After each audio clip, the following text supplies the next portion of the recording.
सहनशीलता में स्वार्थ। किसी गांव में दो दोस्त रहते थे। एक का नाम था रामानंद और दूसरे का चंद्रकांत। उनमें इतनी गहरी दोस्ती थी कि देखने वाले उन्हें सगे भाई समझने लगते थे और उनकी दोस्ती पर ईर्ष्या करने लगते थे। फिर भी दोनों का स्वभाव अलग था। चंद्रकांत जल्दबाज था और अक्सर लोगों से झगड़ पड़ता था, लेकिन रामानंद शांत स्वभाव का था, पर वह अपने दोस्त के मामलों में दखल न देता था। एक दिन चंद्रकांत के घर दावत थी। विश्वंभर नाम के एक आदमी को भी निमंत्रण मिला। विश्वंभर अपने तुनक मिजाज के लिए पूरे गांव में मशहूर था। वह छोटे बड़े का ख्याल किए बिना बड़ी एंट से सामने वाले आदमी का मजाक उड़ाता, फिर जरा सी बात होने पर चिढ़ बैठता। विश्वंभर किसी से व्यवहार की बात कर रहे चंद्रकांत के पास पहुंचा। रामानंद किसी काम में व्यस्त था, इसलिए उसने चंद्रकांत और विश्वंभर को एक जगह पहुंचते हुए न देखा। रामानंद अच्छी तरह जानता था कि ये दोनों चिड़चिड़े मिजाज के हैं, इसलिए वह उन्हें ज़्यादा देर तक बात करने का मौका नहीं देता था। विश्वंभर ने चंद्रकांत से बातचीत के सिलसिले में पूछा, दोस्त, तुमने भारी दावत और मनोरंजन का आयोजन किया है, क्या इस साल अच्छी पैदावार हुई है? ऐसा तो कुछ नहीं। मैंने इसलिए इस दावत और मनोरंजन का आयोजन किया कि मेरी फसल पर किसी की नज़र ना लग जाए। यह जवाब पाकर विश्वंभर तिलमिला उठा।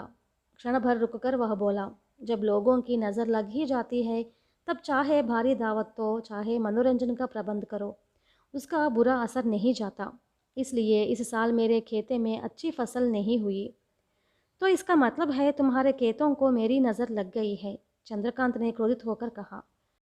मैंने यह बात नहीं कही, तुमने ही पहले मेरी नज़र लगने के बारे में कहा, विश्वंभर तैश में आकर बोला।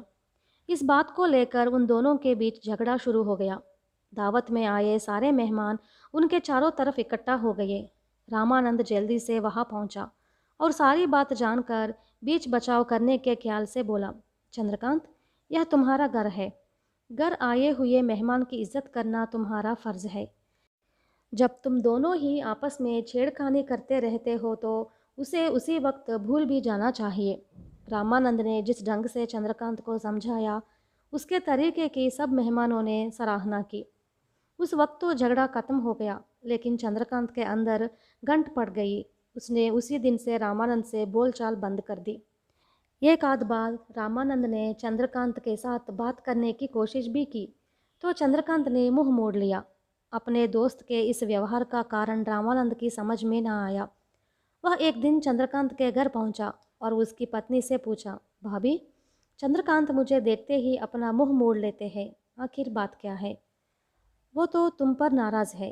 कह रहे थे कि सब मेहमानों के बीच तुमने उनके व्यवहार की आलोचना करके उन्हें उपदेश दिया है और वे इस अपमान को अब जीवन भर नहीं भूल सकेंगे। चंद्रकांत की पत्नी ने कहा, हम दोनों कई बरसों से सगे भाइयों जैसे रहते आए हैं। अगर उसे मेरी बात अच्छी नहीं लगती तो वह मुझे समझा सकता था, धमका सकता था, लेकिन इस तरह पुरानी दोस्ती तोड़ने के लिए तैयार कैसे हो गया? रामानंद ने दुख और आश्चर्य से कहा, तुम उनका मिजाज तो जानते ही हो। अगर उन्हें यह भी मालूम हो गया कि तुम यहाँ मुझसे मिलने आए थे, तो वे बिगड़ सकते हैं। इसलिए जो कांटा उनके मन में गड़ गया है, उसे निकालने का तुम ही कोई उपाय करो, चंद्रकांता की पत्नी बोली। इस घटना के कुछ दिन बाद चंद्रकांत का बेटा अचानक किसी विचित्र बीमारी का शिकार हो गया। कई वैद्यों का इलाज कराया गया, पर कोई फायदा ना हुआ। रामानंद थोड़ी बहुत दवा दारू करना जानता था। कुछ लोगों ने चंद्रकांत को सुझाया भी कि रामानंद की दवा देकर क्यों नहीं देखते, पर उसने इस बात पर कोई ध्यान नहीं दिया। ऐसी ही स्थिति में एक दिन चंद्रकांत के घर एक बैरागी आया। चंद्रकांत ने बड़े अदब से बैरागी को प्रणाम किया और अपने बेटे की हालत बताई। बैरागी ने लड़के की जांच की और बोले, तुम निरे स्वार्थी हो। अपने हितैषियों को तुम अपने से ज़्यादा सुखी और संपन्न नहीं देख सकते। तुम्हारे अंदर तनिक भी सहनशीलता नहीं है। अगर कोई मित्र तुमसे हित की बात भी करता है तो तुम्हें उसकी बातें पसंद नहीं आती। तुम्हारे अपने ही दुर्गुण तुम्हारे परिवार को रोग बनकर सता रहे हैं। महाशय, किसी ने आपको मेरे बारे में गलत बातें बता दी है। अगर मैं सच कहूँ तो मेरे अंदर जो सहनशीलता है वह शायद ही किसी में हो। मैं अपने बेटे के लिए सब कुछ करने को तैयार हूँ। आप आदेश देकर मेरी परीक्षा लीजिए। चंद्रकांत ने कहा। तो सुनो, यहाँ से 10 कोस दूर शिव का एक मंदिर है। तुम अकेले पैदल जाओ और भगवान के दर्शन करके तुरंत लौट आओ। मैं तुम्हारे हाथ जो दवा की पुड़िया दे रहा हूँ, इसे वहाँ चढ़ा कर ले आना। यही दवा भगवान का प्रसाद बनकर तुम्हारे बेटे की बीमारी दूर कर देगी। बैरागी ने सब समझा दिया। चंद्रकांत ने बैरागी की बात मान ली और कहा, स्वामी, मैं आपके आदेश का पालन करूँगा। 10 कोस दूर जाना मेहनत का काम है, लेकिन याद रखो, चलते वक्त तुम्हारे अंदर थोड़ी भी खीस पैदा नहीं होनी चाहिए। रास्ते में तुम्हें किसी आराम भी नहीं करना है। भगवान के दर्शन करते ही तुम्हें तुरंत फिर वापस घर लौटना है, समझे? बैरागी ने स्पष्ट किया। चंद्रकांत ने बैरागी की आज्ञा को पूरा पूरा स्वीकार कर लिया। वह दवा की पुड़िया लेकर उसी वक्त भगवान का दर्शन करने चल पड़ा। उसने कहीं भी विश्राम नहीं किया और उसी रात घर लौट आया। बैरागी घर पर ही बैठे हुए थे। उन्होंने अपनी चिकित दृष्टि चंद्रकांत की तरफ दौड़ाई और पूछा, तुम इतनी जल्दी लौट आए? मंदिर तक जाकर भगवान के दर्शन करके भी आए हो या नहीं? मैं अपने बेटे को बचाने के लिए दौड़ा दौड़ा गया आया हूँ, चंद्रकांत ने उत्तर दिया। तुमने कहीं किसी पर खींच तो प्रकट नहीं की ना? बैरागी ने फिर सवाल किया। नहीं नहीं महाराज, क्या मैं यह दवा अब अपने बेटे को खिला दूँ? चंद्रकांत ने शीघ्रता दिखाते हुए पूछा। नहीं नहीं, तुम स्वार्थी हो। जब तक तुम उस स्वार्थ से मुक्त ना होगे, तब तक तुम्हारे बेटे की बीमारी बनी रहेगी। बैरागी ने गंभीर होकर कहा। महाशय, आप यह क्या कह रहे हैं? मैं अपने बेटे की खातिर एक दिन में 20 कोस चल कर आया हूँ। ऐसी हालत में मैं स्वार्थी कैसे हो सकता हूँ? स्वार्थी के अंदर क्या ऐसी सहनशीलता हो सकती है? चंद्रकांत ने कुछ खिन्न होकर कहा।